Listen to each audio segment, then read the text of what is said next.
Grüß Gott, saluton, quel plaisir de vous retrouver pour cette dernière de la saison. Bonjour à tous nos journalistes, bonjour Nolan Elongo assisté d'Alban pour le coup à la réalisation. Bonjour à bonjour à tous. Bonjour Anna. Bonjour Jérôme et bonjour à toutes et bonjour à Nolan bien sûr. Aujourd'hui c'est la 56e émission de Bienvenue à l'Est et c'est place à la poésie. Et oui, on a le plaisir d'accueillir une poétesse de haut vol, Katia Kirov. Bonjour Katia. Bonjour à toutes et à tous. Pour ce magnifique recueil de poèmes intitulé Zajmij sa mной жизнью, en français Embrasse la vie avec moi, paru chez Walter Way, superbe recueil réservé aux adultes. Bonjour Katia. Bonjour. Aujourd'hui, une nouvelle dans l'équipe, Alban Coutreau, vous la retrouverez tout à l'heure pour la météo européenne.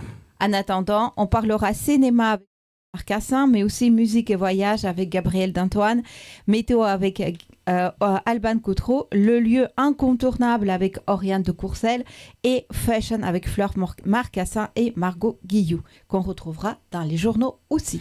Merci encore d'être de plus en plus nombreux à nous suivre. Et puis on salue Laurent Rosemin à la photo et Sophie à la vidéo. Tout à fait. Aujourd'hui est peut-être un jour particulier pour vous. On vous souhaite un bon anniversaire si c'est le vôtre, comme pour nos stars du jour, notamment le pianiste bulgare Ludmil Angelov, pianiste à la carrière internationale. C'est l'un des plus grands interprètes contemporain de Frédéric Chopin. Bon anniversaire à la réalisatrice et écrivaine tchèque Karine Babinska. Mettant sa carrière cinéma entre parenthèses, elle se consacre désormais à l'écriture. Son roman Čarodějky, en français Les Sorcières, fait partie des 10 meilleures ventes de livres en République tchèque. Bon anniversaire à l'actrice lettonne Maja Dovejko. Elle a été nominée cette année pour le prix de l'actrice de l'année pour son rôle de Blanche dans un tramway nommé Désir de Tennessee Williams. Bon anniversaire à la chanteuse et mannequin ukrainienne Kristina Gotlib, Miss Ukraine 2009. Elle s'est fait connaître avec le groupe Viagra en 2006. J'adore ce groupe. Bon anniversaire au chanteur macédonien Vlatko Lazanovski, connu aussi sous le nom de Lozano. Il a notamment représenté la Macédoine du Nord au concours de l'Eurovision en 2013. Et oui, bon anniversaire à l'actrice serbe Andrea Petric, actrice à la carrière internationale. Elle joua notamment l'année dernière dans le film hongrois Les Patanos de Csaba Vekes, aux côtés de l'acteur américain Patrick Duffy, Bobby Ewing dans Dallas, pour ceux qui connaissent. Bon anniversaire à la cantatrice autrichienne Anna Prohaska.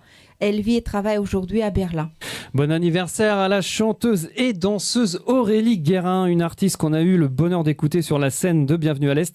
Ce soir, elle est sur la scène du Théâtre Jean Harpe à Clamart. Bon anniversaire à la modèle et historienne de l'art ukrainienne Victoria Ivankova, qu'on a eu aussi la joie de cueillir ici sur ce plateau. Comme elle dit, pour moi, l'art est la langue de la planète pour préserver et développer systématiquement le chemin de la diplomatie culturelle absolument nécessaire. Place au cinéma avec Flore Marcassin. Alors du 15 au 22 août se tient le festival du film de Sarajevo. The Pavillon du Bosniaque Dino Mustafic ouvrira le festival. Le film regroupe un casting régional de stars dont Grad Serbejiza et Zia Sokolovic. The Pavillon est une comédie sombre sur un groupe de résidents dans une maison de retraite qui, après des années d'abus et d'humiliation, décide de mettre en scène une révolte armée. Armés d'armes illégales, ils s'emparent de la maison, prennent en otage le personnel et entrent en conflit avec les autorités. Il n'y a pas de plus grand plaisir ou privilège pour un réalisateur local que de présenter son film au Festival du film de Sarajevo et de le faire lors de l'ouverture en l'honneur de la 31e édition du festival, déclare Mustafic. L'atmosphère de notre événement est spéciale et unique et j'espère sincèrement que le public appréciera un film qui a réuni une grande distribution régionale d'acteurs bien connus. Les scénaristes et les producteurs viennent tous des Balkans. C'est un film sur la génération la plus âgée qui a choisi d'agir selon sa conscience dans le monde d'aujourd'hui. Mieux connu en tant que réalisateur de théâtre et de documentaire, Mustafic revient au cinéma de fiction 20 ans après son premier film. Le Pavillon a été coécrit par 2 journalistes et auteurs célèbres, le croate Viktor Ivančić et l'émir bosniaque Imamović Pirc. Rendez-vous ensuite en Italie. Pour sa 23e édition, le festival du film d'Ischia décide de placer le lieu au centre de la scène. Du 28 juin au 5 juillet, la section compétitive de Location Denied donne une voix aux régions oubliées où les droits de l'homme se heurtent à la censure, au silence et à l'exil. Les participants pourront assister à une première du Prison Beauty Contest du réalisateur serbe Stan Sarenak, dans lequel le directeur de la prison brésilienne de Piraoui décide de raviver l'estime de soi des détenus en organisant un concours de beauté. On retrouve également Silent Trees de la polonaise Agnieszka Siewka, qui est un conte d'apprentissage partiellement animé situé à la frontière entre la Pologne et la Biélorussie et se déroulant dans le contexte de la crise mondiale des réfugiés. Et le film monténégrin Obraz, Tower of the Strength de Nicolas Vuznik, qui se déroule pendant la Seconde Guerre mondiale en Yougoslavie et est dirigé par un enfant chrétien qui fuit les fascistes qui ont tué ses parents et qui finit par trouver chez un homme musulman. Voici la bande-annonce de Obraz. Ja sam još u ratu prijatelju, a vidim ti nisi. Zato čuj što ću sada ti kažem. To Vlaško dijete u tvojoj kući već je mrtvo. A ti sad odlučuješ hoće li s njim da umre cijela tvoja porodica.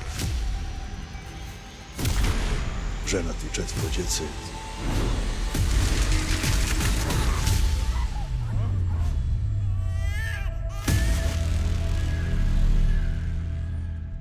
Nemoj na obraz da mi udaraš. Prijatelju. Obraz, donc un film à aller voir absolument. On passe tout de suite aux charts de la semaine avec Gabriel. Bonjour Gabriel. Cette semaine, bonjour à tous. Je vous propose une édition spéciale Pays Baltes. Et on commence par la Lituanie qui fait vibrer nos oreilles avec un tube électropop qui cartonne sur YouTube. C'est Šokame kartu, signé Giovanni en collaboration avec Senjasa. En à peine un mois, le morceau frôle les 2 millions de vues et s'est hissé en tête des classements YouTube dans tout le pays. Šokame kartu, ça veut dire on danse ensemble et tout est dit. C'est un hymne à la fête, à la connexion, à l'instant présent, porté par une production électro-brillante, des sonorités légères et un refrain ultra accrocheur. La voix de Senjasa apporte une touche sensuelle et aérienne, parfaitement dosée. Le clip, lui, alterne entre décor studio, néon et plan des deux artistes qui enflamment le dance floor de club où la fête bat son plein. Pardon. Gros fumigène, flammes, lumière laser, chorégraphie sensuelle et outfit à la mode.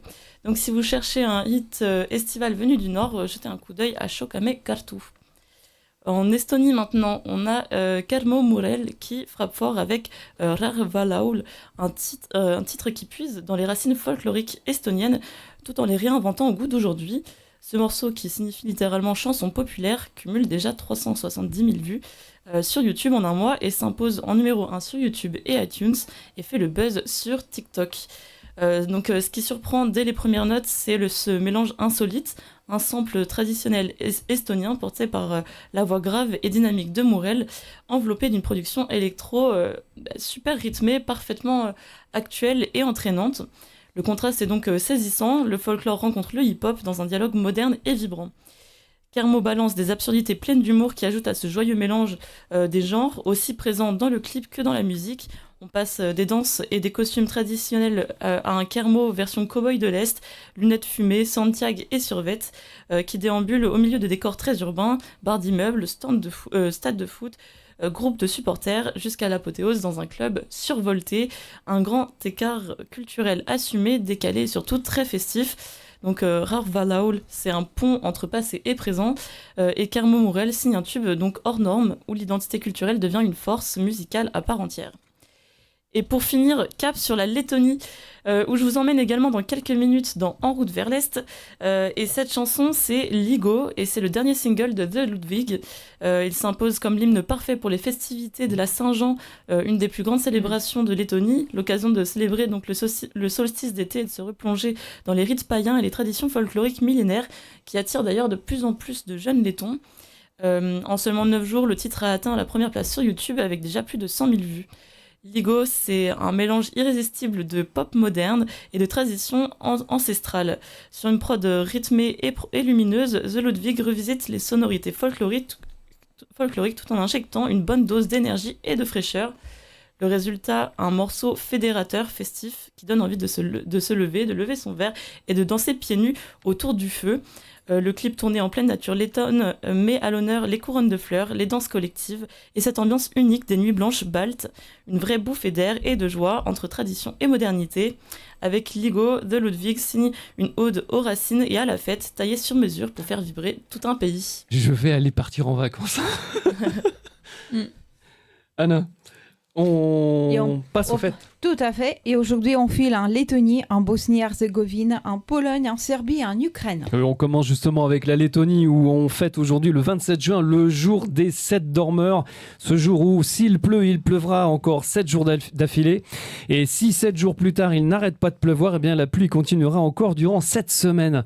Mais en Lettonie, chaque 29 juin, donc ce dimanche, nous fêterons aussi le jour de Pierre, dit aussi le jour des feuilles, ou encore le jour du tonnerre ou le jour de l'éclair. Et ce jour a son importance puisque s'il pleut le 29 juin, eh bien il pleuvra jusqu'au jour d'Anna, le 26 juillet.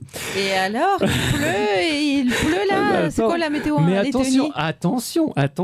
Si le coucou arrête de chanter avant le jour d'Anna, alors l'automne sera ensoleillé. Bah voilà, on est rassurés. Bon, c'est quoi la météo là ? Eh ben c'est de la pluie, je suis désolé. Pour dimanche, c'est Alban Coutreau qui nous en parlera après le journal. Vivement, demain le 28 juin, on fêtera la Saint-Vite chez nos amis orthodoxes, notamment en Bosnie et en Serbie. C'est la fête de Vidovdan, autrement dit Saint-Guy, ce jour du 28 juin 1448, qui a vu la défaite de l'armée serbe face aux Ottomans lors de la deuxième bataille de Kosovo-Polé.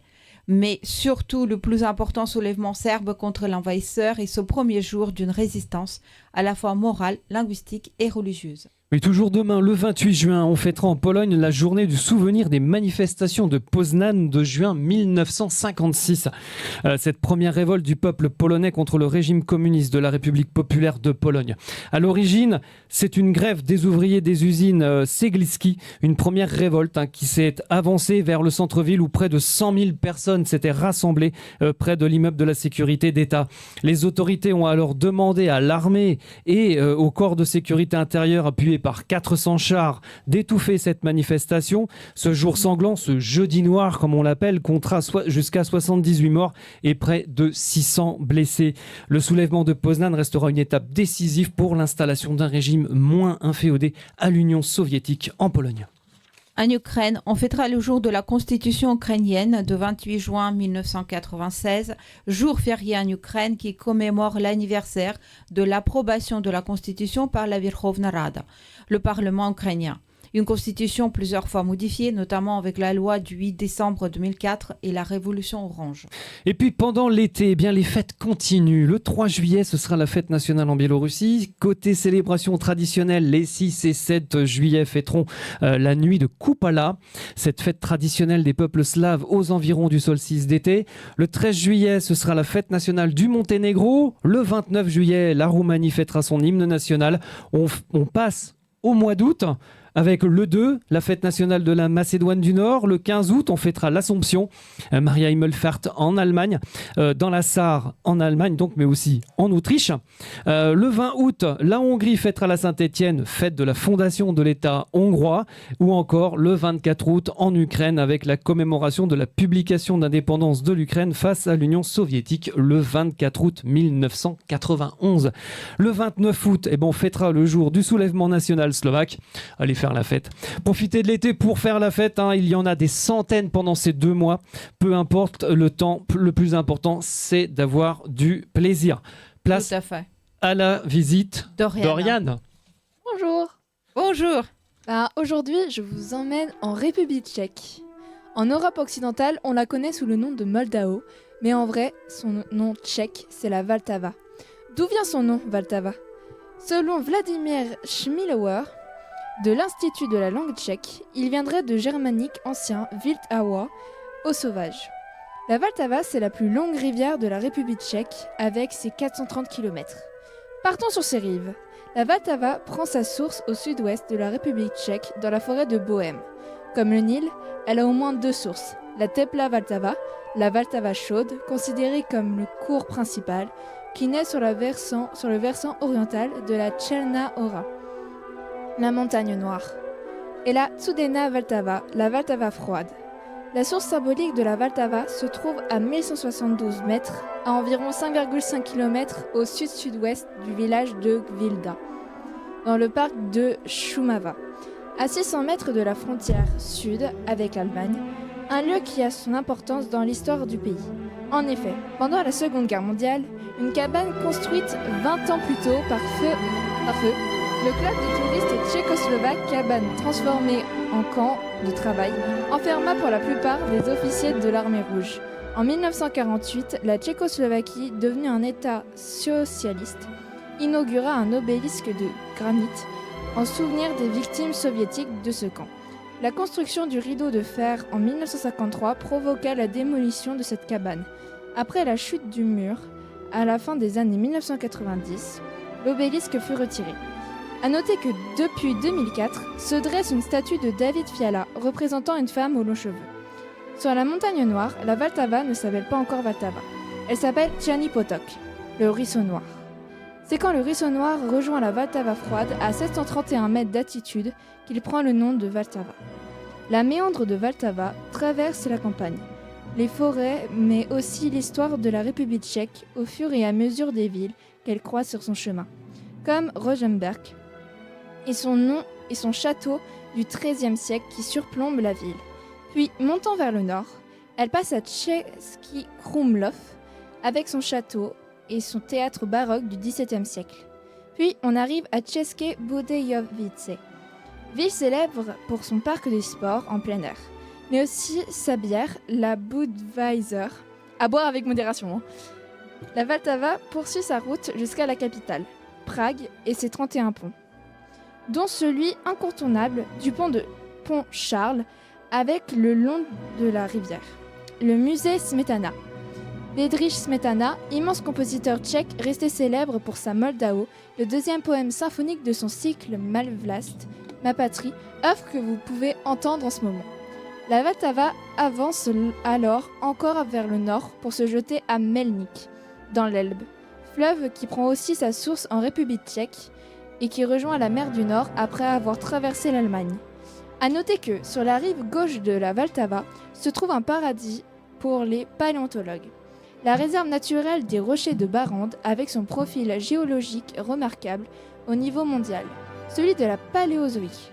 À la limite entre le Silurien et le Dévonien, soit une remontée dans le temps jusqu'à au-delà de 400 millions d'années, bien avant les premiers dinosaures, qui sont apparus il y a 295 millions d'années. Avis aux amateurs et bonnes vacances. Merci beaucoup Oriane. Ce soir, comme tu dois aller faire une démonstration de Kung Fu, je te libère. On te souhaite d'excellentes vacances et puis à très très bientôt. Eh ben, merci beaucoup. Merci. Bonne Bravo. soirée. Bonne soirée. Merci. Et c'est le moment de partir vers l'Est. Eh oui, à Riga. Riga. Et Riga. Cette semaine, pour ce dernier épisode de la saison, je vous emmène donc au bout de mon voyage, à l'est de l'Europe, au bord de la mer Baltique, pour découvrir une ville à la fois élégante, surprenante et pleine d'histoire. C'est donc Riga, la capitale de la Lettonie, surnommée la perle de la Baltique. Riga, c'est un peu la grande sœur des pays baltes, plus grande que Vilnius ou Tallinn. Elle a su garder l'équilibre entre modernité et tradition, entre art nouveau et héritage soviétique, avec ses petits cafés bohèmes et ses marchés populaires. Le territoire de la Lettonie connaît un âge viking avant d'être colonisé et christianisé par des moines soldats allemands en 1201, lors des croisades baltes. Durant le Moyen-Âge, les Allemands asservissent les populations locales et développent le commerce sur la mer Baltique. Riga s'impose rapidement comme un carrefour commercial majeur. Les Lettons passent successivement sous domination polonaise, suédoise et enfin russe à partir du XVIIIe siècle. La Lettonie, quant à elle, gagne brièvement son indépendance en 1918 avant d'être annexée par l'Union soviétique en 1940. Il faudra donc attendre 1991 et la chute de l'URSS pour que le pays retrouve sa souveraineté. La première chose qui frappe à Riga, c'est son centre historique, classé au patrimoine mondial de l'UNESCO. des ruelles pavées, des maisons aux façades colorées, des clochers qui pointent vers le ciel, le tout dans une ambiance paisible, presque hors du temps. C'est une destination charmante, comme le prouve la Maison des Têtes Noires, chef-d'œuvre d'architecture gothique au milieu des 4000 maisons de bois disséminées un peu partout dans la ville, ou encore la cathédrale de Riga, l'une des plus grandes des pays baltes. Mais Riga ne se résume pas à son passé. On prend un peu de recul pour explorer par exemple le quartier Art Nouveau, l'un des plus riches d'Europe. Ici, chaque immeuble est une œuvre d'art. Balcon en fer forgé, visage sculpté, forme organique. On lève la tête tous les 10 mètres et on s'émerveille. Et puis il y a le marché central, installé dans d'anciens hangars à dirigeables, un lieu vivant, coloré, où l'on croise des vendeurs de miel, de poissons fumés, de baies fraîches et bien sûr des spécialités lettonnes comme les piragis, de petits chaussons farcis. Et pour les amateurs de culture, Riga regorge de musées, de galeries d'art et même d'un musée de l'occupation soviétique émouvant et instructif. Et le soir venu, la ville s'anime, bar à cocktails cachés, petite salle de concert, club électronique ou encore simple terrasse au bord de la Daugava. Il y en a pour tous les goûts. Et puis si vous êtes là au bon moment, c'est-à-dire le jour le plus long à l'équinoxe d'été, vous pourrez vivre la fête de Ligo, la Saint-Jean lettonne, une nuit magique entre feux de joie, chants traditionnels et couronnes de fleurs tressées main, comme nous venons de le voir donc dans les charts de la semaine avec le morceau letton de The Ludwig. Ouais, prenez le disque. Oui, Hein. vraiment, à voir absolument. Donc si vous cherchez une destination à taille humaine, pleine de charme, abordable ou encore préservée du tourisme de masse, Riga vous attend, une capitale européenne, oui, mais avec une âme, un rythme et cette petite touche balte qui fait toute la différence. Et la preuve en images, encore une fois, avec notre balade minute en vidéo. En route vers les pays baltes, à Riga, capitale de la Lettonie, surnommée la perle de la Baltique. Avec ses 700 000 habitants, la capitale est agitée de jour comme de nuit.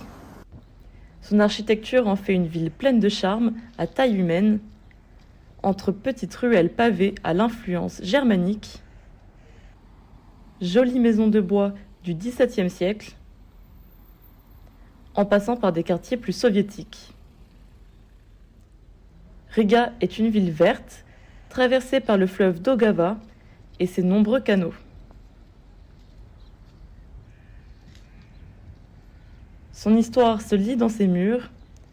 Ici, la cathédrale orthodoxe de la Nativité du Christ, ou encore le monument de la liberté érigé en l'honneur des soldats morts au combat durant la guerre d'indépendance lettonne en 1918, pour terminer notre balade minute. Allez à Riga, ça sent les vacances, ça tombe bien ce soir. Anna, on a une invitée. Exactement, Et et ouais. nous allons lire d'abord avec Ekaterina le premier poème qui s'appelle Je pensais à toi constamment. Я думала о тебе. Я думала о тебе постоянно, а параллельно я удивлялась тому, какая я дура. Я думала о тебе в хлорированной воде бассейна, представляла в портретах, фресках, миниатюрах. Я думала о тебе беспрестанно и безысходно, в настоящем, в будущем, в воображаемых диалогах. Пересматривала наши серии все повторно, всегда выключая воспоминания до эпилога. Я думала о тебе. Ты ведь умница и красавец. Влюбиться в такого, конечно, святое дело. Я думала о тебе и о том, как мы целовались, и о бабочках, залетевших случайно в тело. Эта односторонняя связь была необыкновенно прочной.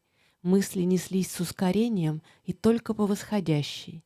Я думала о тебе, не осознавая точно, где ты уже выдуманный, а где еще настоящий. Merci madame. Bravo. Et ben en français. Jérôme. En français. Je pensais à toi constamment et en parallèle. Je m'étonnais d'être aussi stupide. Je pensais à toi dans l'eau chlorée de la piscine. Je t'imaginais dans des portraits, des fresques, des miniatures. Je pensais à toi sans cesse et sans issue, dans le présent, dans l'avenir et des dialogues imaginaires. Je revisionnais tous nos épisodes encore et encore, toujours en éteignant les souvenirs avant l'épilogue. Je pensais à toi, tu es intelligent et beau, après tout. Tomber amoureuse d'un tel comme toi est sans conteste sacré. Je pensais à toi, à nos baisers aussi, et au papillon qui s'était glissé en moi par accident. Ce lien à sens unique était incroyablement solide. Les pensées fusaient, toujours en accélérant, toujours vers le ciel. Je pensais à toi sans comprendre vraiment où tu étais déjà inventé ou encore réel. Merci, merci beaucoup. Zajmij sa mną жизнью, en français, Embrasse la vie avec moi, paru chez Whiter Bay. Un superbe recueil réservé aux adultes et signé Katia Kirov. Encore merci d'avoir accepté notre invitation et on y découvre différents lieux, différentes époques de votre vie, des moments de grâce, des épreuves, de la solitude, de la tendresse. Et première question, pourquoi l'écriture? Peut-être parce que j'ai jamais décidé d'écrire. J'ai écrit par nécessité. Donc, c'est juste les façons comme je vis.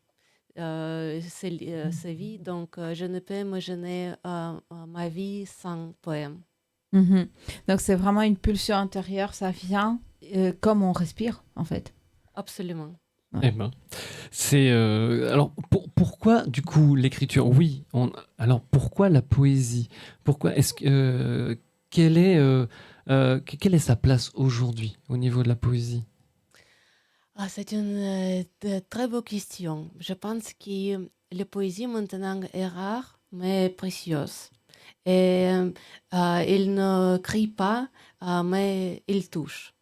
Et il ouvre un espace de silence habité, une parole sincère, où il n'y a pas reste fait trop de bruit. Mais c'est aussi un genre discret, presque secret. Et dans la vie moderne des médias d'aujourd'hui, c'est parfois difficile pour un poète de rencontrer son lecteur. Et de l'autre côté, c'est pas toujours simple pour le lecteur de trouver sa voix et son auteur aussi. Ouais, c'est vrai. Donc c'est vrai, c'est un genre plus discret qu'un roman, plus discret que les genres plutôt oratoires. Mais c'est vrai, mais c'est discret, c'est intime, c'est secret et c'est très personnel. Ouais, Eh ben oui. c'est vrai. Et d'ailleurs, pourquoi ce recueil de poèmes? Embrasse la vie avec moi. En fait, j'ai pas écrit les recueils, j'ai écrit mes poèmes dans Mhm. les états différents, les états intérieurs, extérieurs, dans les âges différents et dans les pays différents aussi. Et une fois, j'ai compris que vraiment, ça donne un très bon parcours. Et, dans cet recueil, c'est comme une invitation de vie, la vie avec moi, sans filtre, avec toute sa lumière et l'ombre que la vie contient. Mhm. C'est-à-dire qu'il y avait déjà les poèmes écrits et d'un coup, il vient cette idée, voilà, de réunir ces poèmes parce qu'il y a, en fait, tu commences à sentir ce fil conducteur, C'est cette ça, idée générale. Ouais. Il dit, bah, en fait, il y a tout un recueil. C'est plus qu'une réunion, c'est un lien, carrément. C'est ça. Oui, oui, exactement. Et pourquoi ce titre, Займись со мной жизнью? En fait, en russe, l'expression Займись жизнью renvoie à l'expression fais-moi l'amour. En fait, fais-moi la vie. Pourquoi ce titre Fais-moi la vie? Exactement, c'est une invitation vraiment d'embrasser la vie avec moi, avec toutes ces multiples facettes de la vie, la douceur, la douleur, le désir, la beauté, tout ce que le rend intense et réel. Et c'est aussi mon désir profond de partager avec mes lecteurs et lectrices ma façon de ressentir, de percevoir, d'aimer la vie. Donc, et aussi, je pense que cet aspect sensuel et aussi un peu provocatif, ça donne aussi un peu de lumière et ça fait le recueil plus intéressant. Parce que Ouais. pour moi aussi, je veux que la poésie, c'est pas quelque chose, n'est pas très intéressant ou pas très la mode. Moi, je veux Mm. être vraiment réel avec mes lecteurs et lectrices. D'où justement cette frontière qu'on ose dépasser, puisque c'est un recueil qui est pour les adultes, c'est interdit aux moins de 18 ans. C'est ça. Pourquoi, Oui. ce choix? C'est vraiment pour un lâcher-prise total, quoi. Ah oui, c'est ça, et c'est mon équipe légale qui m'a donné ce conseil d'être réservé pour les gens 18 ans plus, parce que je parle de sensualité, de Mhm. corps, d'alcool, de perte de contrôle parfois, et la vie réelle. Ma poésie Mm. ne juge pas, elle traverse, et elle dit les choses telles qu'elles sont, avec sans filtre. Et je pense que c'est vraiment que c'est, la poésie philosophique, c'est très très bon, mais aussi on a besoin de poésie réelle qui dit de nos vies, et la vie peut être très très différente. Ah oui. Parce que la vie est composée de ces deux côtés, justement spirituel et matériel. Donc on ne peut pas séparer les deux. Et c'est vrai que on peut être bien sûr dans les réflexions philosophiques, métaphysiques et tout ce qu'on veut, mais c'est pas forcément ce qui va toucher. Alors que chacun a un corps, chacun a des désirs, des doutes, des douleurs, c'est vrai. Corps et âme. Corps et âme, exactement. Mm. Et c'est un recueil qui parle aussi de la poésie, tu en parles. Surtout, tu parles de son caractère transcendant. Tu dis que tu es un médium, tu es un récepteur de la parole poétique, comme dans les poèmes Les Vers, page 96. «Кто я для них такая? Просто мост. И кратковременный, и не всегда надежный. Я часто не способна их запрос переложить на свой язык несложный. Но нет, они мои, они со мной. Я нахожу их там, где не искала, читаю в тонкой книжке записной, не веря, что сама их написала». C'est ce qui donnerait en français qui suis-je pour eux? Juste un pont, éphémère et pas toujours fiable. Souvent, je suis incapable de traduire leurs demandes dans mon langage simple. Mais non, ils sont à moi, ils sont avec moi. Je les trouve là et je ne les cherchais ou je ne les cherchais pas. Je les lis dans un petit carnet mince sans croire que c'est moi qui les ai écrits. Donc les poèmes viennent à toi, en toi. Et est-ce qu'il y a un travail de réécriture et de correction après, ou est-ce qu'il n'y a que le premier jet? En fait, je cherche pas mes poèmes d'être parfaits. Je veux mes poèmes être vrais. Et c'est pourquoi, dans beaucoup de temps, j'écris comme je sens et comme j'ai reçu les poèmes. Et après, je ne touche pas parce que je crois que ça y est, ça fait. Mais de temps en temps, par exemple, le poème est presque fini et j'attends les derniers mots pour les mois et de temps en temps pour les années parce qu'ils ne viennent pas chez moi. Et donc, à ce cas-là, vraiment, ça prend beaucoup, beaucoup de temps pour attendre quand ces mots arrivent. Mais c'est exceptionnel et c'est incroyable qu'il n'y a pas de réécriture, enfin de travail de correction. Autant on a parlé avec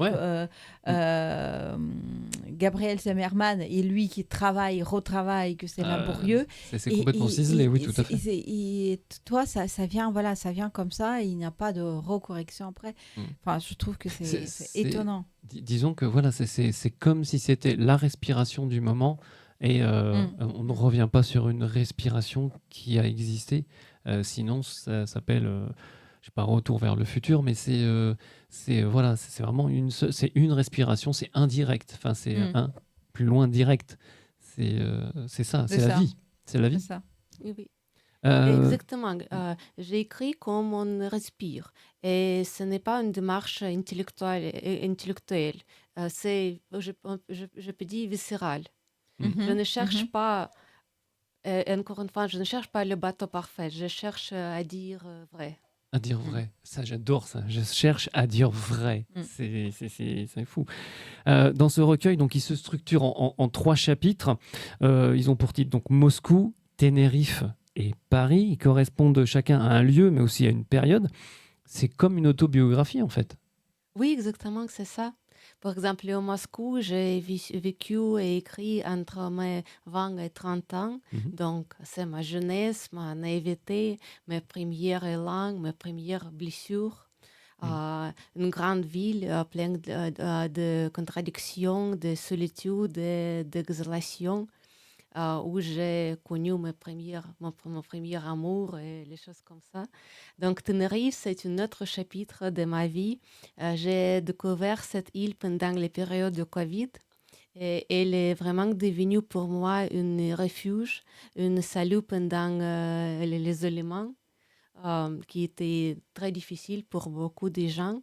Et c'est vraiment que c'est pour moi, c'est le lieu où je connecte avec l'océan, la nature, la solitude et presque le magique. Je peux dire que La je magie, connecte ouais, le la magique magie. avec aussi.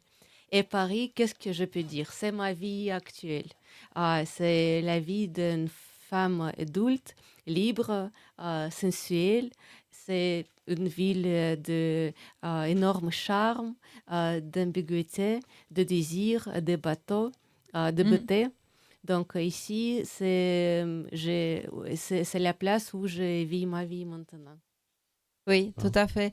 Et moi, je dirais que Moscou, enfin, à la lecture, rime beaucoup avec déception, avec frustration, avec douleur, aussi avec la maturation. Comme à l'image du poème, page 45.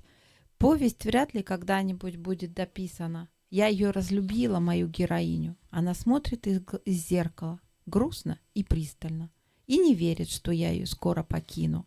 Я иссякла как автор, и тема исчерпана. Не хватало масштаба у всех ее драм. Я нашла в себе новую, взрослую женщину. Я о ней напишу полноценный роман. Ce qui fait en français, ce récit ne sera sans doute jamais terminé, je ne l'aime pas, mon héroïne. Elle me regarde depuis le miroir, tristement, intensément, et ne croit pas que je vais bientôt l'abandonner. Je suis à bout comme auteur. Le sujet est épuisé. Ces drames manquaient d'ampleur. J'ai trouvé en moi une nouvelle femme adulte. C'est d'elle que j'écrirai un vrai roman. Et donc la maturité en fait de femme t'a amené aussi la maturité d'autrice. Oui, bien sûr. Et c'est l'histoire de ma vie, des chapitres de ma vie, donc, qui changeait avec les pays et les villes différentes. Et est-ce que ta façon d'écrire a changé depuis? C'est-à-dire depuis Moscou, est-ce qu'à Paris, ta façon d'écrire a changé? Oui, oui, bien sûr. Et je pense que ça donne vraiment l'intérêt pour le recueil, pour avoir ce parcours de mon maturité avec mes poèmes. Donc la partie Tenerife, c'est donc ce temps de la maturation, de la découverte de soi, nouvelle, adulte. On n'a pas plus 20 ans, enfin voilà. Celle qui s'accepte et qui vit pleinement.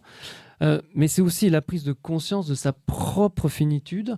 La mort est acceptée avec un certain détachement, dans un apaisement, comme une donnée de la vie. La vie est alors ressentie avec une grande acuité. Anna, il y a un poème, page 90. Oui.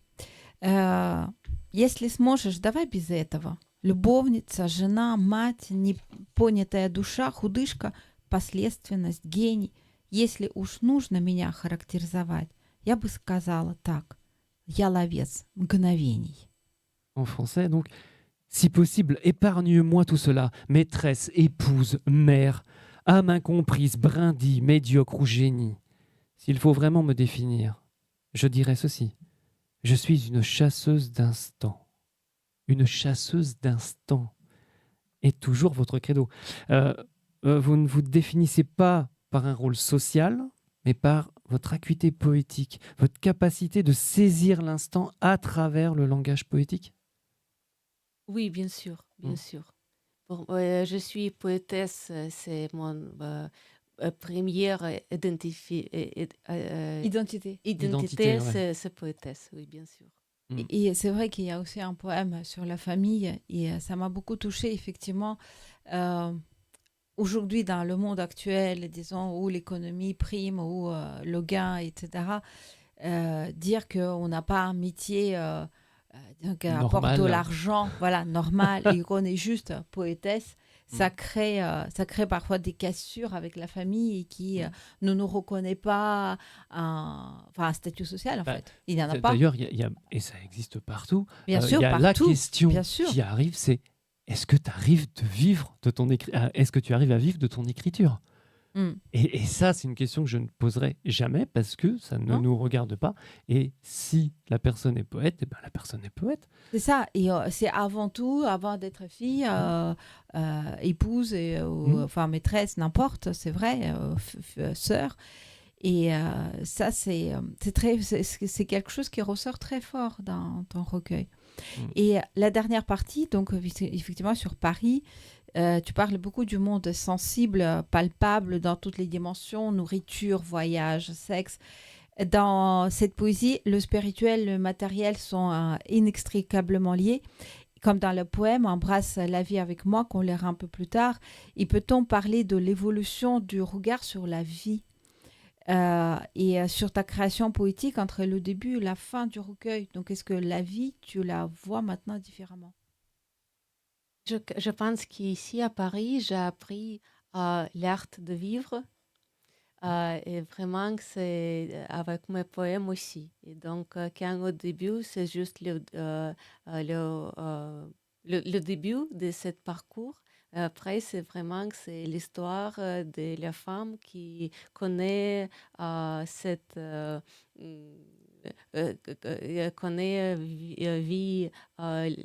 de vie. L'art de vivre, oui. Eh oui. Il y a aussi alors le poème lu il y a quelques instants, si possible, épargne-moi tout cela. Je pensais à toi. Je pensais Je à pensais toi. à Je toi pensais constamment. à toi constamment. Comment dirais-je, il soulève donc la thématique très présente dans le chapitre Moscou, la déception amoureuse, la perte des illusions. On peut parler du lyrisme de votre poésie dans la veine pratiquement romantique. C'est du romantisme, ou pas? Oui, je pense que... Mais j'essaie de ne donner les limites pour ma poésie. Et donc, par exemple, aussi, j'aime bien les styles modernes comme rap et hip-hop récitatif. Et donc, récitatif, oui. Donc, c'est pourquoi j'essaie de ne pas dire que je suis sur le romantisme. Donc, parce que aussi, je suis toujours dans mon parcours et on ne sait jamais comment je vais écrire dans les ans qui viennent. Oui, justement, Non. même s'il y a le thème romantique, même s'il y a beaucoup de lyrisme dans les sujets, dans les contenus, la texture du texte, je dirais la facture des vers est complètement moderne parce qu'il y a beaucoup de vers libres, des vers sans rime, même s'ils sont rimés, c'est des vers irréguliers.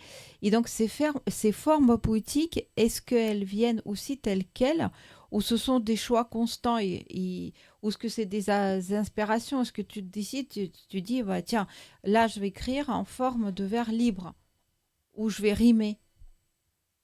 Non, jamais. Jamais parce que c'est comme les petits radios que j'écoute et où je trouve mes poèmes, les mots et les sujets. Donc, c'est jamais un acte intellectuel. Donc, c'est jamais comme Donc, je toi, peux tu choisis décider. même pas Oui. les formes. Oui, exactement.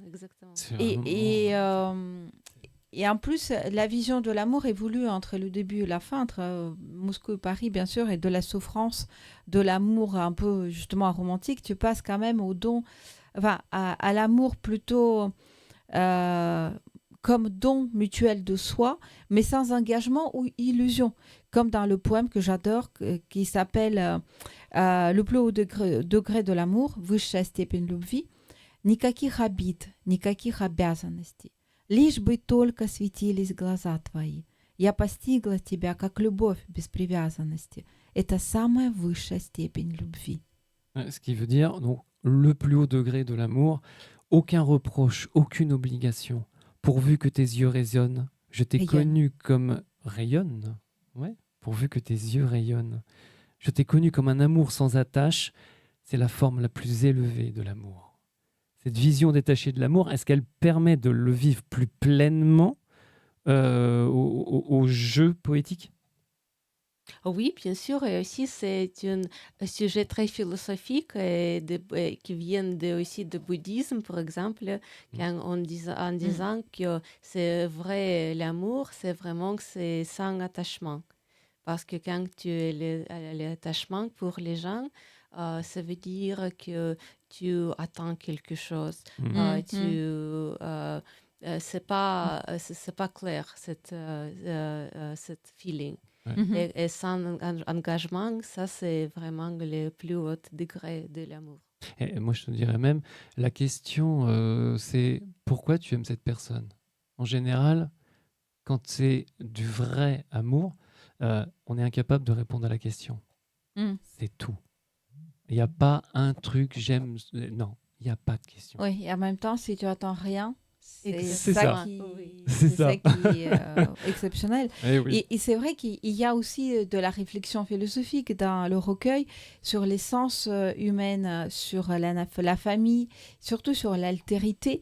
Кто такой другой, да, кто ты другой. Et c'est surtout dans le dernier, enfin, la dernière partie du recueil. Et on peut rester étranger au sien et se trouver autosuffisant à soi, dans le sens de la plénitude philosophique, morale, psychologique, et s'accepter sans restriction, sans comparaison, mais aussi sans complaisance. Et par exemple, dans le poème intitulé «Le poème du début», tu dis «Мне себя больше не в чем винить. У меня есть я, так и буду жить. Я исток, я очаг, я сама, солнце днем и ночью луна. Я мой лучший друг и прощенный враг. Я сама себе больше всех нужна. А еще нужна моим людям, моему делу, моему телу, моим стихам». Donc en français, je n'ai plus à me chercher des fautes. Je me possède, et ainsi je vivrai. Je suis la source, je suis le feu sacré, je suis le soleil du jour et la lune dans la nuit. Je suis mon amie la plus fidèle et mon ennemi réconcilié. C'est de moi dont j'ai le plus besoin et je suis aussi essentiel à ce que j'aime, à mon œuvre, à ce corps et à mes poèmes. J'adore question, et ça me non, touche mais énormément ce passage. Donc Ouais. tu t'es trouvé, Ouais. tu as atteint une certaine sagesse. C'est ça. Et, voilà, on n'a plus besoin de personne, il n'y a que moi, à moi. Je pense que ce n'est pas les questions qu'on n'a pas besoin de personne, mais c'est vraiment que moi, c'est premièrement. Et quand tu es à l'aise avec toi-même, quand tu es en paix avec toi-même, tu En as paix, oui. tu as l'énergie, la capacité pour vraiment aimer, pour vraiment donner à l'autre, pour vraiment être avec quelqu'un d'autre. Oui, La c'est Quand vrai. tu n'es pas blessé, quand tu es à l'aise avec toi-même. Mhm. C'est la notion de partage. La notion de partage déjà avec soi et ensuite avec l'autre, en fait. C'est ça. C'est Et une cette notion de partage. autosuffisance qui, oui, c'est enfin, d'abord moi. Ouais. D'abord, Ouais. je me dois à moi Mm. et après aux autres. Et sans être égocentrique. C'est-à-dire sans penser qu'à soi-même. C'est ça qui est bien. Enfin, après, C'est-à-dire que tu peux penser à égocentrique, toi, ça mais dépend ce en- que ça... Ouais. Enfin, ce qu'on entend par là. Mais C'est ça. bon. Parce que quand on regarde Katia, c'est vrai que Katia Kirov, c'est quelqu'un qui est très humain. Et c'est bien de se trouver, en fait. Ça, c'est génial. C'est au niveau de l'équilibre. C'est trop cool. Moi, je vous propose de lire justement, il fait partie du chapitre Ténérife. Smert, Mm. c'est pas très Là, drôle. tu tailles. C'est pas très drôle, Smert, puisque ça veut dire la mort. La mort. La mort, oui, смерть. Страшна не смерть, а сам тот страх переступить через черту. Ведь умереть — это всего лишь оказаться там, где ждут. Меня все те, кого я недообнимал, недолюбил. На высоте, откуда я уже спускался, но забыл. Жизнь так проста. Я слаб и бесконечно грешен, Бог мой благ. И красота. Я буду вечно благодарен, что все так. Все в ритм, все в такт, все в кружевах, хоть в смысле я не разберусь. И высота, которую когда-то я знал, куда вернусь. Страшна не смерть, Нам всем придется научиться отпускать, а не успеть. Напеть, прочесть и на бумаге записать о чувствах тех, о людях тех, о красных яблоках в саду, о высоте, в которую однажды снова упаду. En français, donc, la mort. Ce n'est pas la mort qui fait peur, c'est bien la peur de franchir le seuil. Car mourir, ce n'est qu'arriver là où l'on m'attend. Tous ceux que je n'ai pas assez enlacés, pas assez aimés sur les hauteurs, d'où je suis déjà descendu, puis j'ai oublié. La vie est si simple. Je suis faible, infiniment pécheur, et Dieu est miséricordieux. Et quelle beauté! Je resterai à jamais reconnaissant de tout soit, que tout soit ainsi. Tout bat en rythme, tout danse en dentelle, même si le sens m'échappe. Et cette hauteur que j'ai jadis connue, c'est là que je reviendrai. Ce n'est pas la mort qui effraie, mais l'art d'apprendre à laisser partir. Ce qui me hante, c'est de ne pas avoir le temps de chanter, d'écrire, de confier au papier les émotions, les visages, les pommes rouges dans le verger, et cette hauteur où un jour je retomberai. C'est double lecture. Oui, et surtout pour le poème suivant. Et vraiment, c'est en même temps, c'est philosophique, mais tout à fait sensoriel, en fait, ce poème. Pourquoi Tenerife? Comment t'es arrivé à Tenerife? C'était pendant le Covid, quand c'était le moment d'isolation. Et donc, je travaillais de chez moi et j'ai décidé d'y aller pour découvrir cette belle île. Mais pourquoi Tenerife? Pourquoi t'as pas choisi d'autres endroits? Pourquoi Comment pas ça s'est Madrid? passé? Pourquoi pas Stockholm? Pourquoi Tenerife? J'étais là-bas pour 2 semaines Ouais. et je pensais que c'était vraiment incroyable. Et donc après, c'était juste une chance parce qu'une très bonne maison était disponible. Et donc, il y a la possibilité d'y aller. Donc, j'ai décidé que je pars là-bas et j'ai resté là-bas pour 6 mois.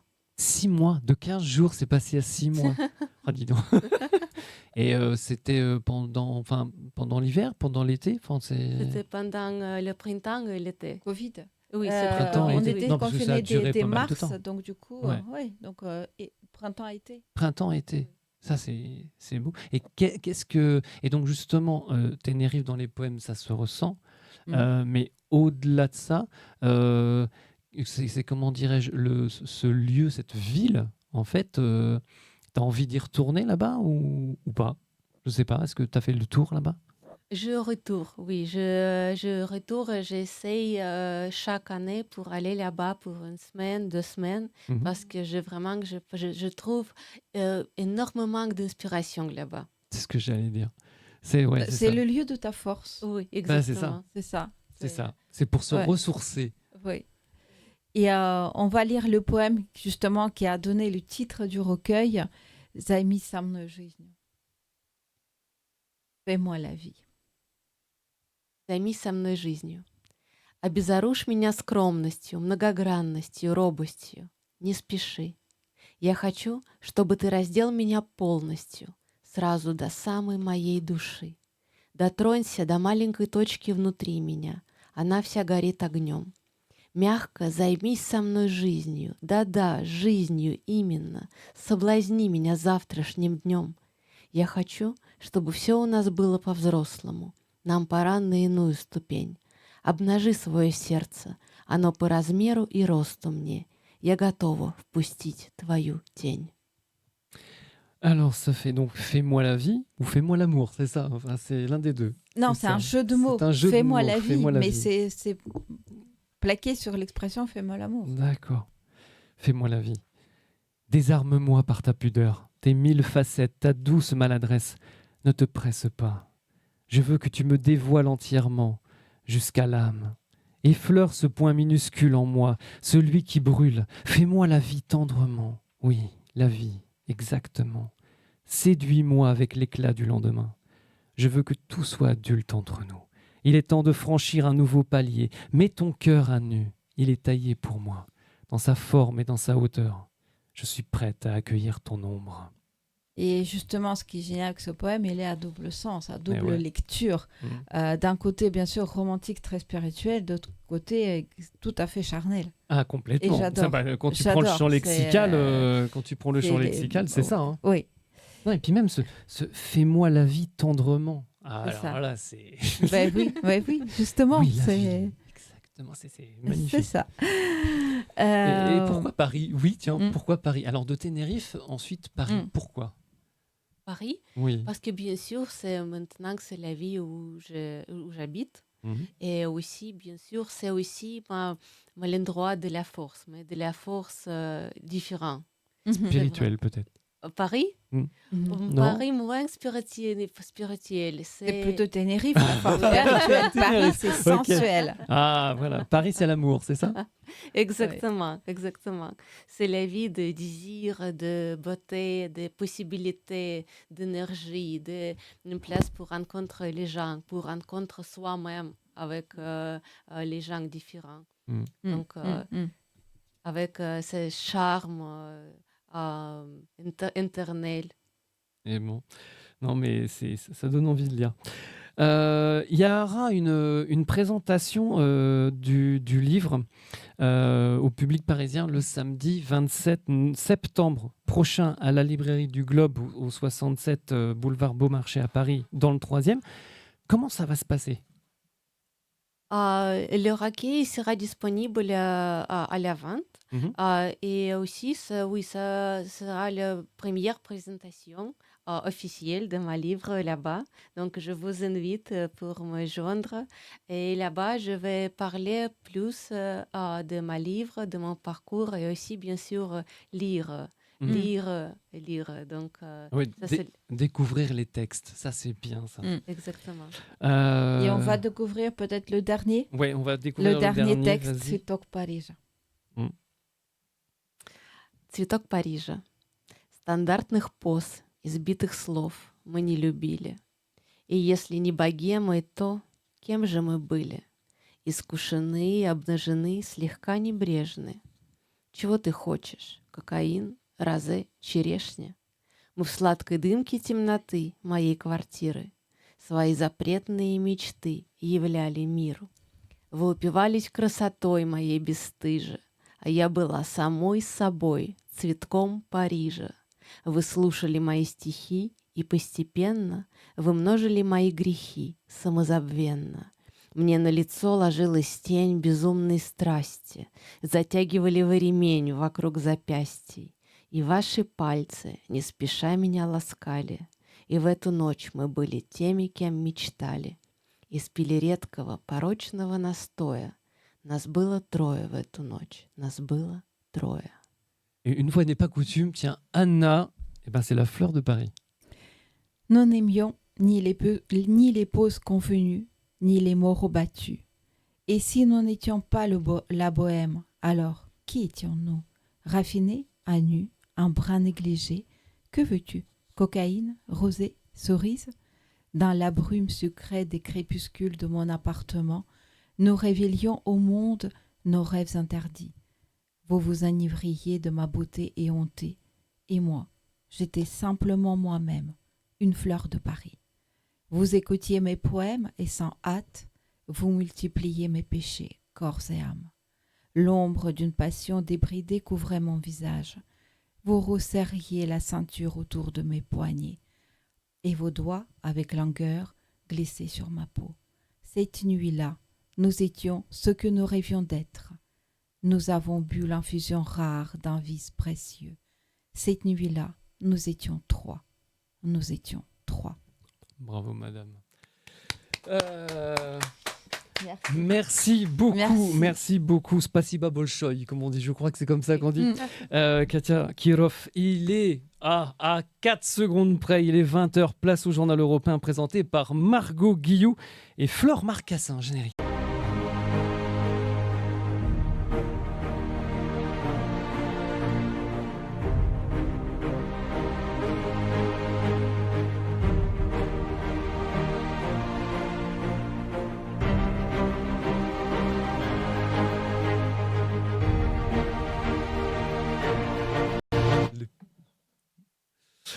Disparition d'une jeune adolescente en région parisienne. On est toujours sans nouvelles de Maya Tedishvili, disparue à Achères dans les Yvelines depuis mardi, le 24 juin dernier. La police nationale a lancé un appel à témoins. D'origine géorgienne, la jeune fille mesure 1,65 m, a les cheveux marron foncé, les yeux marron foncé et de corpulence mince et porte un jean bleu clair, d'un body noir et de baskets noires. Si vous avez des informations, contactez le commissariat de Flan-Sainte-Honorine au 01 35 90 47 50. 34. Ah oui, 01 pardon. 34. 01 34 90 47 57. Merci pour elle. Pologne, nouvelle loi sur la protection des données personnelles adoptée. J'entends pas. Le Parlement polonais a voté mardi une loi qui renforce la protection des données personnelles des citoyens. Cette réglementation impose aux entreprises des contraintes plus strictes sur la collecte, le stockage et le partage des données. L'objectif officiel est de mieux protéger la vie privée face aux risques de cyberattaques et de commercialisation abusive des informations. Toutefois, plusieurs acteurs du secteur technologique expriment leur inquiétude, comme l'association Digital Poland, estimant que la loi pourrait freiner l'innovation et compliquer les activités des startups locales. Le ministère bulgare de la Santé prévoit de limiter l'accès des enfants aux médicaments. En effet, il incrimine une tendance TikTok qui n'est pas prouvée pour l'instant, mais qui aurait causé des empoisonnements au paracétamol. La tendance non vérifiée a également incité d'autres agences de l'Union européenne à agir. Le ministère bulgare de la Santé a annoncé son intention de restreindre la vente de médicaments par le biais de distributeurs automatiques, invoquant des problèmes de sécurité.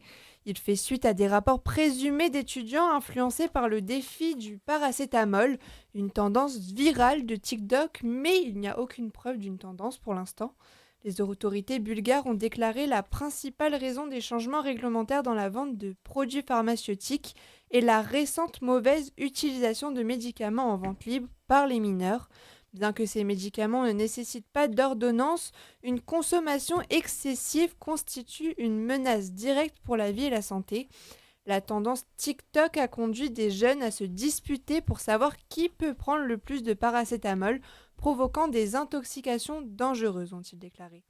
Plusieurs cas graves d'empoisonnement au paracétamol ont été signalés en Bulgarie, mais TikTok a déclaré qu'ils avaient enquêté sur la question et n'avaient trouvé aucune preuve de tendance. Russie, mise en place de programmes régionaux pour soutenir les jeunes entrepreneurs. Face à une économie en crise, plusieurs régions russes comme la région de Moscou et le Tatarstan ont lancé des programmes dédiés aux jeunes entrepreneurs. Ces initiatives proposent des subventions allant jusqu'à 500 000 roubles, l'équivalent d'environ 6 500 €.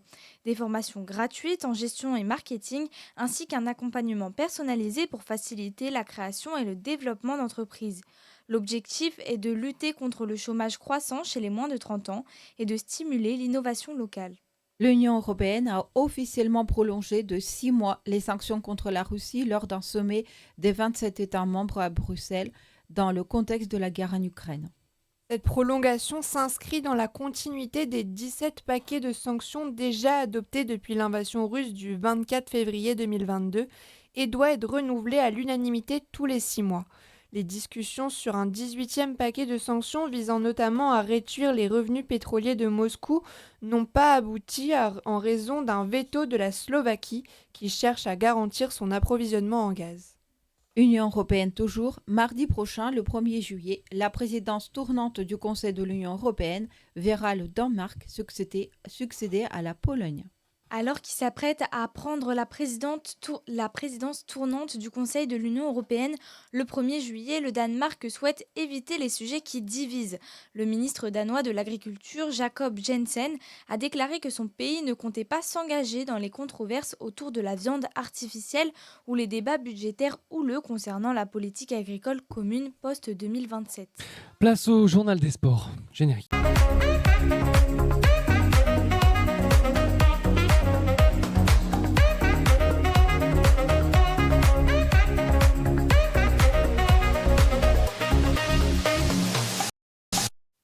On commence avec le sport auto et le Grand Prix d'Autriche en F1, Margot.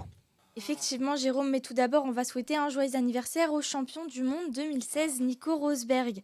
Et nos fans de F1 vont être contents ce week-end avec le Grand Prix d'Autriche, le Red Bull Ring à Spielberg qui commence aujourd'hui avec, comme d'habitude, les essais libres 1 et 2. Demain auront lieu les essais libres 3 et les qualifications, et la course aura lieu dimanche à 15h. Un week-end qui promet d'être divertissant entre la lutte pour le titre de champion chez McLaren, George Russell visant le doublé en Autriche, tandis que Red Bull jouera à domicile sur ses terres avec un Max Verstappen bien décidé à ne pas se laisser faire. On a hâte. Tennis, on part sur le gazon avec le tournoi de Wimbledon, Flore. Le tirage au sort de Wimbledon s'est déroulé ce vendredi. Le tournoi s'ouvre ce lundi 30 juin. La tenante du titre, la Tchèque Barbora Krejcikova, affrontera Alexandra Haela qui a fait sensation à Miami en éliminant Iga Swiatek. Quant à elle, la numéro 1 mondiale, Aryna Sabalenka, affrontera la Canadienne Carson Brandstein. On continue avec l'Eurobasket féminin. L'Eurobasket féminin 2025 continue de battre son plein, avec des matchs organisés en Italie, en Allemagne, en Grèce et en Tchéquie. À partir d'aujourd'hui, place aux phases à élimination directe. Parmi les rencontres à ne pas manquer, la Belgique et la Lituanie se sont affrontées aujourd'hui à 18h. La France affrontera la Serbie ce soir à 20h. Choc très attendu entre deux grandes nations du basket européen. Ces matchs sont décisifs pour décrocher une place à la Coupe du Monde 2026 et viser les Jeux Olympiques 2028. Et puis enfin, pendant les vacances, Flore, on pourra voir passer l'Europe Raid 2025. Qu'est-ce que c'est que l'Europe Raid ? Et oui, du 2 au 23 août 2025 se déroule la 10e édition de l'Europe Raid. Les participants réalisent 8000 km, traversent 20 pays dont l'Autriche, la Slovénie, la Croatie, la Bosnie-Herzégovine, le Monténégro, l'Albanie, la Macédoine du Nord, la Bulgarie, la Roumanie, la Hongrie, la Slovaquie, la Pologne ou encore la République tchèque. Bienvenue à l'Est. Disons qu'ils vont pas mal voyager. Bah oui. Et ce, en 22 jours et dans une Peugeot 205. Les équipes se constituent de 3 équipiers. Et en fait, l'objectif est simple, c'est juste de découvrir les plus belles routes d'Europe, ainsi que les villes célèbres et leur culture. Le trajet traverse pas moins de 60 patrimoines UNESCO. Créé en 2014 en France, l'événement a déjà attiré plus de 1000 équipages et 3000 participants venus de France, de Belgique, d'Espagne et de Pologne. L'aventure est ouverte à tous, alors n'attendez plus et partez vous aussi faire le tour de l'Europe. Ah bah nous, on a déjà notre capitaine de route, c'est Gabi. Et là, Gabriel, oh là là, elle va nous embarquer. Merci Flore et Margot. Il est 20h08. Place à la météo avec Alban Coutreau.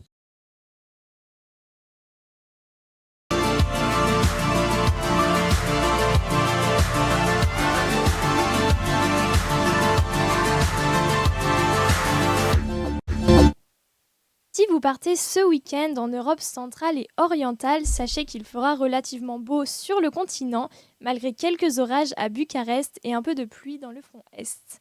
Samedi matin, l'Europe centrale sera sous le soleil alors qu'il pleuvra des pays baltes à l'Ukraine. Il y aura aussi des risques d'averses à Chisinau. Attention, en Roumanie, le front orageux se déplacera sur le sud-est du pays avec des rafales de vent jusqu'à 40 km/h. En Pologne, les nuages seront prédominants. Côté température, il fera de 13 à 15 degrés sur le front est, avec un minimum de 13 degrés à Tallinn. En Europe centrale, on attend 19 degrés à Berlin, 20 à Prague et à Bratislava, 21 degrés à Budapest et à Zagreb. À Bucarest, il fera 23 degrés, tout comme à Sofia et à Belgrade. Samedi après-midi, au nord des Alpes et des Carpates, le ciel sera nuageux. Sur les pays baltes, on attend quelques éclaircies. À Kiev, le soleil sera prédominant malgré un vent de 50 km/h en rafale, tout comme à Bratislava. La moitié sud de la Roumanie sera sous la pluie, tout comme la Bulgarie, avec de nombreux orages sur la moitié est. Pour les températures, il fera entre 17 et 20 degrés sur le front est, avec un minimum de 17 degrés à Tallinn et à Riga, 20 degrés à Varsovie. En Europe centrale, les températures seront plus élevées, 25 degrés à Berlin et à Zagreb, 27 à Budapest, 28 à Prague et 29 degrés à Sofia et Bucarest. L'Europe centrale sera encore respirable. Dimanche matin, l'Europe retrouve le soleil. Il fera beau sur tout le continent malgré quelques nuages à Minsk et à Vilnius. Normalement, il ne devrait pas pleuvoir en Lettonie pour le jour de Pierre et c'est tant mieux. En Ukraine et en Moldavie, ce sera encore venteux avec des rafales allant de 50 à 55 km/h. Côté température, le minimum sera de 15 degrés à Tallinn, Minsk et Chisinau. Il fera 17 à Kiev, 18 à Riga et Vilnius. En Europe centrale, il fera 20 degrés à Varsovie, 21 degrés à Berlin, 23 à Bratislava et jusqu'à 25 degrés à Zagreb et à Budapest. Enfin, dimanche après-midi, il fera beau sur la majorité du continent, sauf peut-être à Berlin avec de la pluie et des nuages à Budapest et à Bratislava. Attention quand même aux rafales de vent de 45 à 65 km/h comme à Vilnius. Concernant les températures, le minimum sera de 16 degrés à Tallinn, 18 à Riga, 23 à Kiev. Dans les Balkans, il fera 28 degrés à Sofia et à Bucarest. En Europe centrale, on attend 27 degrés à Berlin, 30 degrés à Belgrade, Bratislava et Prague et jusqu'à 32 degrés à Zurich et à Budapest. Je vous souhaite un très bon week-end estival à tous. Merci Alban et on continue avec l'agenda. Et oui, on vous parlait la semaine dernière de l'exposition Artiside à la galerie Vivienne à Paris, avec notamment les peintres Irena Maric et Yuna Artway, mais aussi la photographe Katia Saloum. Eh bien, cette exposition s'achèvera ce dimanche, le 29 juin. Mais le 30 juin, eh bien, ça continuera. Ça continuera avec une deuxième exposition et pas des moindres, où vous pourrez admirer les œuvres de la peintre, aérographe et designeuse Ekaterina Cherkasova, Minerva Paris, qu'on connaît tous sous ce nom. Vous retrouverez aussi la photographe Anna Shumanskaya parmi tant d'autres artistes de talent. Vraiment, allez-y, la Galerie Vivienne, c'est aux 4 rue des Petits Champs à Paris dans le 2e. Rendez-vous boutique 30. Jusqu'au 28 septembre, la Cité de l'Architecture et du Patrimoine vous invite à l'exposition Le Mur de Berlin, un monde divisé. L'exposition retrace l'impact de la guerre froide sur Berlin, une ville déchirée pendant plus de 3 décennies. Vous verrez un fragment original du mur de Berlin, plus de 10 mètres de long, mais aussi des objets de la vie quotidienne, des artefacts des 2 côtés du mur, témoignant des tensions mondiales et des stratégies de survie des Berlinois. Au-delà des artefacts, l'exposition Le Mur de Berlin, un monde divisé, invite à réfléchir sur les valeurs universelles de liberté, de démocratie et de coexistence. En 4 espaces thématiques, l'exposition propose une exploration des conséquences mondiales de la division berlinoise, jusqu'à la réunification et la fin de la guerre froide. C'est poignant, c'est unique, c'est inoubliable. L'ambassade d'Estonie, enfin, vous invite du 4 au 6 juillet à la 3e édition du festival European Polyphony Paris Rhodes, qui est un festival qui met l'accent cette année sur l'interdisciplinarité artistique, la coopération interculturelle et la musique estonienne en collaboration avec l'Université de la Sorbonne et le Parc Floral de Paris. Parmi la riche programmation durant ces 3 jours, on trouve le samedi 5 juillet à 20h30 le concert immersif intitulé Saga des peuples sans armure, sous l'égide de l'ambassade d'Estonie en France, une performance hommage aux compositeurs estoniens Arvo Pärt et Veljo Tormis, ou encore Alfred Schnittke, Cyrillus Krik ou encore Aino Juhani Rautavaara, par le chœur de chambre Microcosmos et le Paris Taiko ensemble. Bref, allez-y, rendez-vous donc le 5 juillet à 20h30 à l'église Saint-Louis en Lille, 19 bis rue Saint-Louis en Lille à Paris dans le 4e, concert gratuit sur réservation. Mais aussi, il y a aussi une promenade musicale le 6 juillet au cœur du Parc Floral avec le chœur de Grenelle intitulé L'âme musicale estonienne, avec des œuvres a cappella sans musique, juste le chant, de compositeurs estoniens, le tout dans une déambulation poétique et immersive. Encore de la poésie. Mais pas que. Il y aura aussi un atelier vocal, une expo photo et sonore sur le thème du handicap, des projections de courts-métrages, une conférence historique sur l'île de Rhodes et un atelier d'écriture à l'antique. Je ne vous dis que ça. Bref, un superbe week-end. Infos et inscriptions sur le site du festival European Polyphony, Poly, donc avec que des Y, Polyphony, Paris Rhodes. Et un mot sur nos partenaires. Oui, Aima et Aikokoa, vous rêvez de vacances inoubliables dans un endroit paradisiaque au milieu des montagnes. Eh ben, vous détendre dans un spa, une piscine, un jacuzzi, buvant du champagne dans une ambiance de fête tout en vous plongeant dans les traditions et les trésors cachés de cette magnifique région du parc qu'est le parc de Maramuresh. D'ailleurs, Bon anniversaire encore à Narcissa. Il ne vous reste plus qu'à contacter les chalets Aïma et Aïkokoa sur internet, aïma-aïkokoa.ro. Elles parlent français.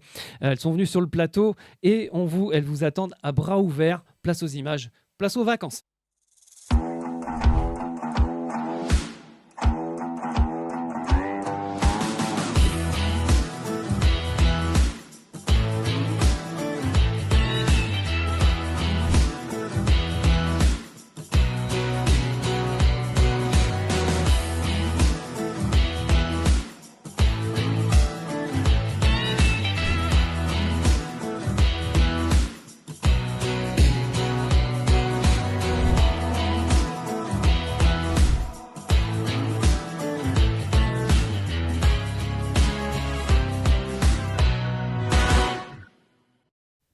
La Fédération France-Slovaquie, association européenne qui vous fait découvrir la Slovaquie comme à la maison, et bien à travers leurs événements comme le dimanche 28 juin, c'est-à-dire demain, ce dimanche à 15h, devant le 61 avenue de la Grande Armée à Paris, vous allez voir l'affiche, pour une balade conférence consacrée à la découverte de l'œuvre du sculpteur de verre slovaque Jan Zoričák, une balade qui s'achèvera au café Contralé. Une information et réservation sur france-slovaquie.com. Allez, place au voyage. Allez, voici quelques images de la Slovaquie.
Un autre partenaire, c'est l'Aki Atelier de Transformation, qui est une association qui prend soin de votre image.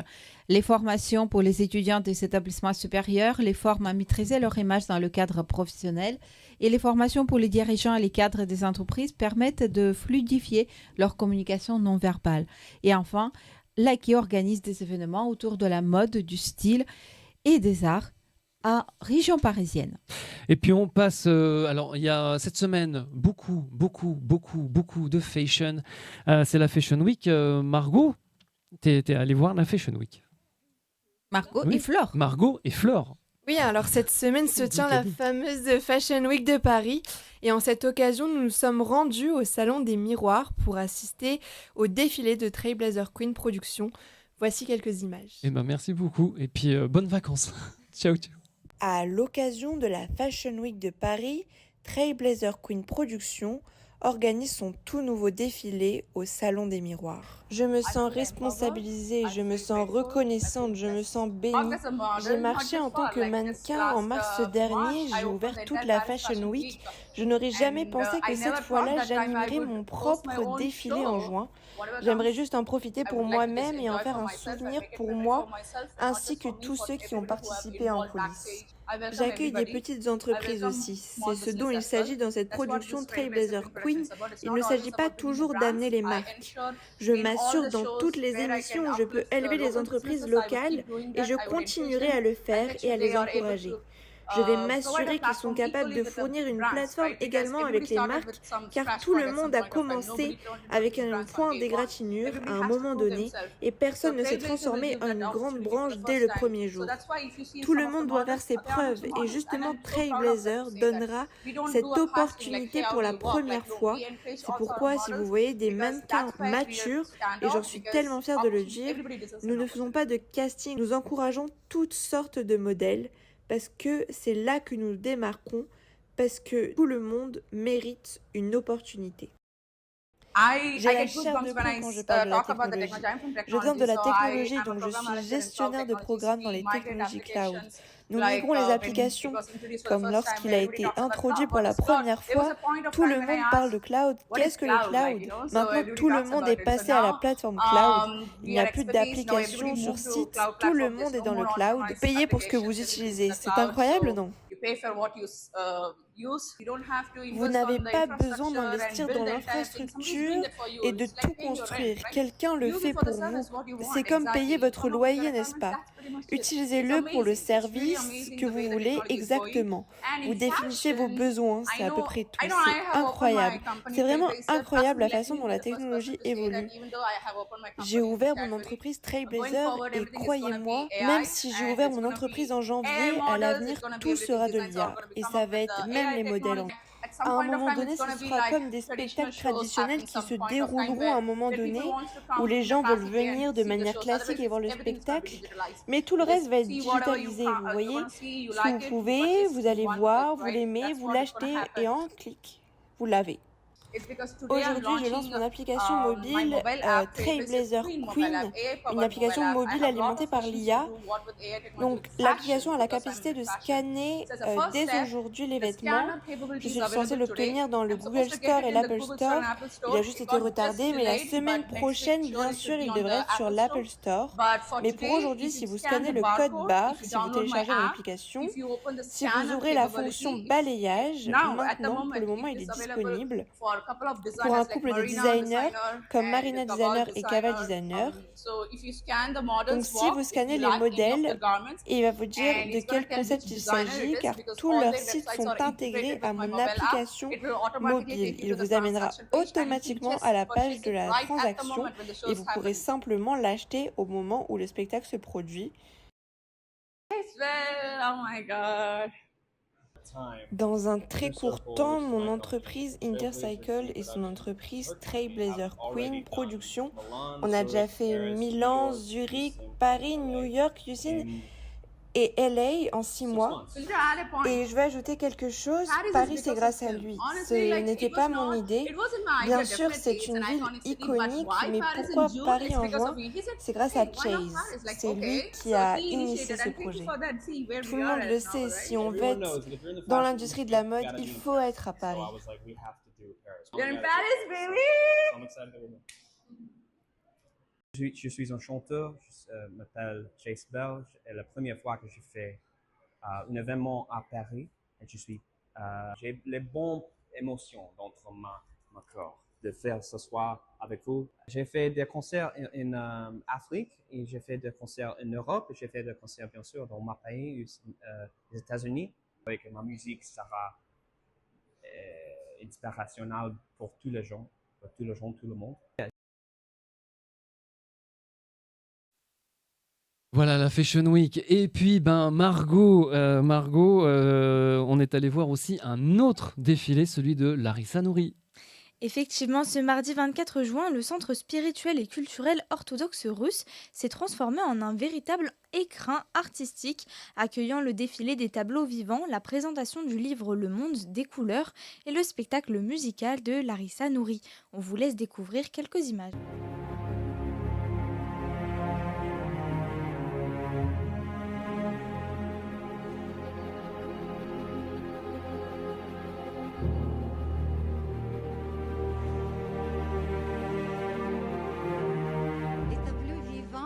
C'est une collection créée en collaboration avec Jean-Marie Pujol.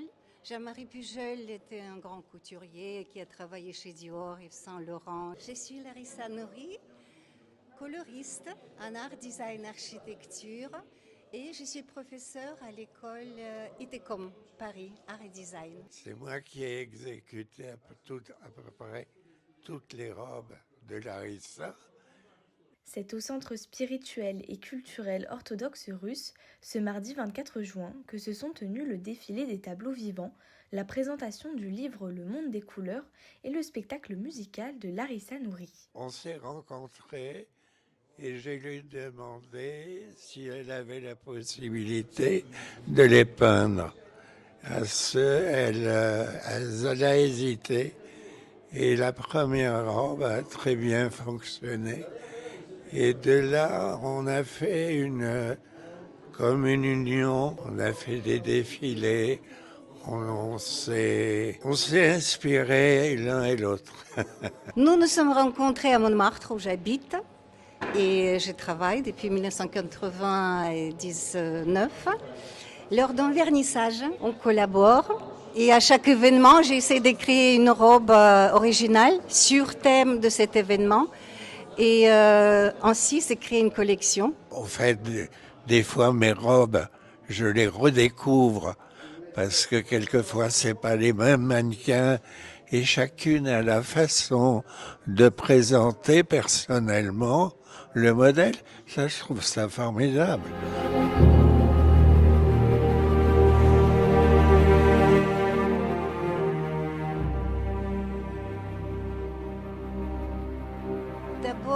Nous avons commencé avec les robes déjà montées, la robe que vous avez vue lors des défilés, la robe orchidée royale qui était aux Oscars également, la robe lisse blanc sur les fonds noirs. Ce sont les robes montées et j'ai fait ma peinture directement sans dessin précédent. C'est ça qui est intéressant, donc il faut être sûr de son geste. Je m'inspire de ma peinture, parfois je regarde ou j'ai dans les mémoires le dessin et je donne la vie à cette robe qui était complètement noire ou complètement blanc. Jean-Marie les fixe avec les points, il n'est pas cousu définitivement, on peut défaire les points et ça redevient les grands panneaux de 5 mètres de large pour votre salon.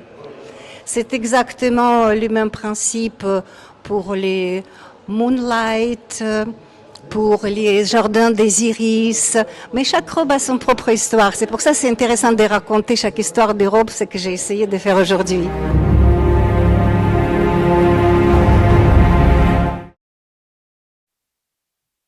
C'est déjà l'heure de nous quitter. Eh ouais, merci beaucoup Katia Kirov. Merci. Je rappelle ce magnifique recueil, Zajmij sa mной жизнью, en français Embrasse la vie avec moi, paru chez Walter Zweig. Superbe recueil, réservé aux adultes. Et rendez-vous donc le 27 septembre à la librairie du Globe. La semaine prochaine, pas d'émission. On se retrouve à la rentrée le vendredi 5 septembre à 19h sur Armada pour une émission avec plein de nouveautés. Merci beaucoup. Margot Quillou et notre ami Flore Marcassin. Je vous souhaite, mais alors, une bonne continuation dans le journalisme. J'espère qu'on va se retrouver bientôt. Je tiens à remercier d'ailleurs toute l'équipe des journalistes qui ont travaillé durant cette saison avec nous. Bien sûr, alors Gabriel d'Antoine, Oriane de Courcelles, Alban Coutreau et aussi Maya Amlal, Antoine de Courcelles et Margot Germet. Tout à fait. Merci vraiment à vous. Merci beaucoup à toute l'équipe de journalisme et aussi merci, et on ne les oublie pas, l'équipe à la réalisation, Nolan Elongo, Anis Anaïsi, Noémie Di Natal et bien sûr Eric Mourechan. Et oui, merci beaucoup à nos photographes et vidéastes, que ce soit Laurent Rosemin, Willia Koltsov et puis Sophie. Merci pour leur talent. Et merci d'être de plus en plus nombreux à nous suivre. Merci à Rabat Balul pour sa confiance et merci à nos partenaires. À 21h, vous avez rendez-vous avec Claude Alexis et l'émission Le Fil de l'Avenir. Merci beaucoup, Anna. Et merci, Jérôme. Et on se retrouve le 5 septembre. À la rentrée. Ah oui, à 19h, dans Bienvenue à l'Est. Sur Armada. Gardez le sourire, c'est le plus important. Et bonnes vacances. Paris.